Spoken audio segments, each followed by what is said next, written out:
تحول إلى صورة تخدش هوية الكرة والرياضة في المغرب. احتفالات بانتصار على حساب شباب الريف الحسيمي تتحول إلى أحداث دموية بين جمهور النادي الواحد. قتلى وجرحى، حصيلة تضع الكثير من علامات الاستفهام حول دور الإلتراس، هل في التشجيع أم في الشغب، ولتتحول كرة القدم من احتفالية في المغرب لحرب أهلية تحصد أرواح الأبرياء. كنشوفوا البارح حروب في المدرجات على شكل حروب أهلية حقيقية، فتستعملت فيها جميع الأسلحة البيضاء. أنا بأم عيني شاهدت مناظر اللي مخيفة. إنسان في حالة لا وعي. المستشفيات كلها كانت مملوءة عن آخرها، كانت هناك عائلات، كانت هنالك آباء وأولياء، دراري شباب قاصرين كيستغيثوا كيطلبوا شكون اللي يعتق لهم ولادهم، كأننا في حرب، مع أن هذا البلد كتعيش في أمن وأمان. أحداث الشغب تعود للواجهة في الدوري المغربي. الجامعة الملكية المغربية لكرة القدم أصدرت القرار سريعا بمعاقبة نادي الرجاء، غرامة مالية ب10,000 دولار إضافة للعب 5 مباريات دون جمهور. القرار من صناع القرار في الكرة المغربية في ظل ارتفاع عدد ضحايا العنف في الملاعب المغربية.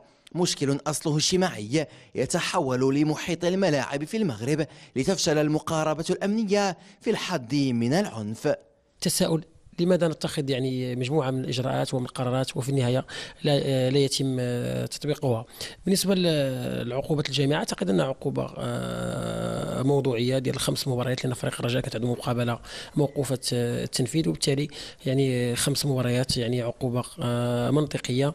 ولكن احنا يجب أن نتجاوز منطق العقوبات إلى محاربة الظاهرة. وأعتقد أن المقاربة لا يجب فقط أن تكون بالعقاب أو مقاربة فقط أمنية، يجب العمل بجد وتفعيل الإجراءات المتخذة. الشجار الذي وقع بين جمعيتين من نفس مشجعي نفس الفريق اللي هو الرجاء الرياضي، اللي كان البارح بمركب محمد الخميس، وهو عنف اللي كيف كتشوفوا كينطلق داخل الملعب ويمتد إلى الشارع، اللي هو ينتهي بتخريب ممتلكات عمومية وخاصة. هذا راجع بالأساس إلى كون أن هؤلاء الشباب هم أغلبيتهم مراهقون وينتمون إلى بؤر التهميش والإقصاء الاجتماعي، ويعانون العديد من الظواهر الاجتماعية.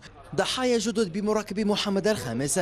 الأحداث تعود لتفرض تدخلا جديدا وتقديم حلول تخرج الكرة المغربية من العنف، لأن حجم الخطر بات كبيرا في ملاعب المغرب.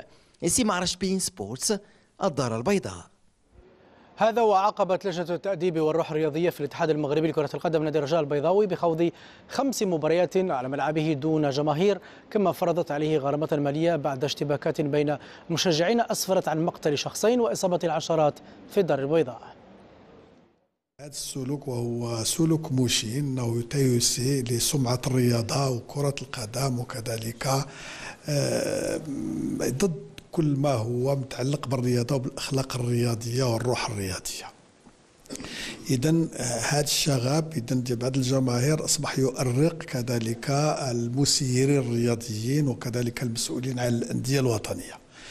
إذن شفتوا أنه كان اجتماع جد مهم بوزارة الداخلية يوم 2 و3 فبراير، وتخذت خلاله واحد العدد ديال الاجراءات اللي هي الترتيبات اللي ضروري انها تتخذ من اجل الحد ومحاربه هذه الظاهره. هذا وأصدر نادي الرجاء البيضاوي بيانا استنكر فيه ما بدر من الألتراس وحملهم المسؤولية الكاملة عما حصل. النادي قال إن الأحداث التي وقعت في الملعب شوهت سمعة الفريق وعرضته لعقوبات هو في غنى عنها رغم كل النداءات التي صدرت عن النادي من أجل الانضباط. وحمل البيان الفصائل المتطاحنة مسؤولية ما حدث من أحداث مميتة، مؤكدا أنها تحاول أن تنصب نفسها وصية على جماهير النادي. وأضاف البيان أن نادي الرجاء يدعم أي قرار صادر عن السلطات المحلية. هذا النشر المتسلسل